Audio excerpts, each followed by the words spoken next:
ಬಹಳಷ್ಟು ಸಲ ನಮಗೆ ಒಂದು ಕ್ವಶನ್ ಬರುತ್ತಲ್ಲ, ಯಾಕೆ ನಮಗೆ ಈ ಥರ ಕೆಟ್ಟದಾಗ್ತಾ ಇದೆ, ಒಳ್ಳೆಯವರಿಗೆ ಯಾವಾಗಲೂ ಯಾಕೆ ಕೆಟ್ಟದಾಗುತ್ತೆ? ಇದನ್ನು ನಾವು ಕಾಮನ್ನಾಗಿ ಕೇಳ್ತೀವಿ, ಎಲ್ಲರೂ ಇದನ್ನೇ ಹೇಳ್ತಾರೆ.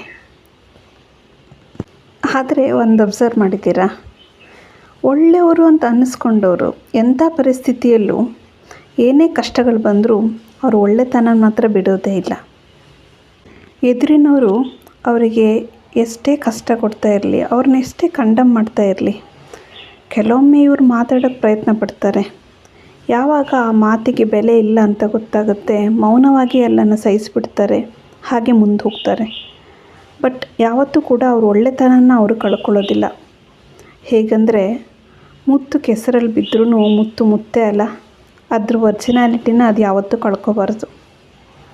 ಇಂಥವ್ರನ್ನ ಜನ ಸಮಯಕ್ಕೆ ಸರಿಯಾಗಿ ಹೊಂದಿಕೊಳ್ಳೋಕ್ಕೆ ಬರದೇ ಇರೋರು, ಅಡಾಪ್ಟಬಿಲಿಟಿಯನ್ನು ಕಲಿದೇ ಇರೋರು ಅಂತ ಕೂಡ ಹೇಳ್ತಾರೆ.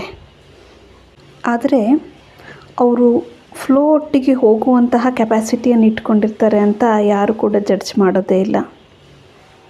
ಮಣ್ಣಿಗೆ ಬಿದ್ದ ಮುತ್ತು ಆವಾಗ ಕೆಟ್ಟದಾಗಿ ಕಾಣಿಸ್ಬೋದು, ಆದರೆ ಮಳೆ ಬಂದ್ರ ಮೇಲೆ ಮತ್ತೆ ತೊಳೆದು ಹೋಗುವ ಕೆಸರಿನಿಂದ ಅದು ಶುದ್ಧ, ಯಾವಾಗಲೂ ಪ್ಯೂರ್ ಅಂತಾರಲ್ಲ, ಆ ಥರ.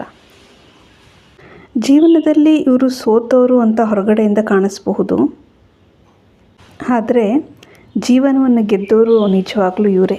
ಯಾಕೆ ಗೊತ್ತಾ? ಈ ಅಡಾಪ್ಟಬಿಲಿಟಿಗಳು ಹೊರಗಡೆ ಪ್ರಪಂಚದಲ್ಲಿ ಸಿಕ್ಕುವಂತಹ ಸುಖಭೋಗಗಳು ಎಲ್ಲವನ್ನ ನಮಗೆ ಕೊಡಬಹುದು. ಬಟ್ ಸಂಬಂಧಗಳು ಉಳಿಸ್ಕೋಬೇಕಂದ್ರೆ ನಮ್ಮ ಅಥೆಂಟಿಸಿಟಿ ತುಂಬ ಮುಖ್ಯ ಆಗುತ್ತೆ. ನಾವು ಹೇಗಿದ್ದೀವಿ ಹಾಗೇ ಹೊರಗಡೆ ಪ್ರಾಜೆಕ್ಟ್ ಮಾಡೋದು ತುಂಬ ಮುಖ್ಯ ಆಗುತ್ತೆ.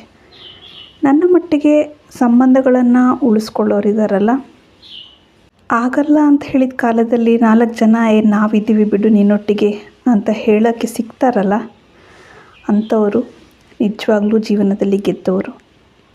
ಈಗಿನ ಕಾಲದಲ್ಲಿ ತುಂಬ ಕಷ್ಟ.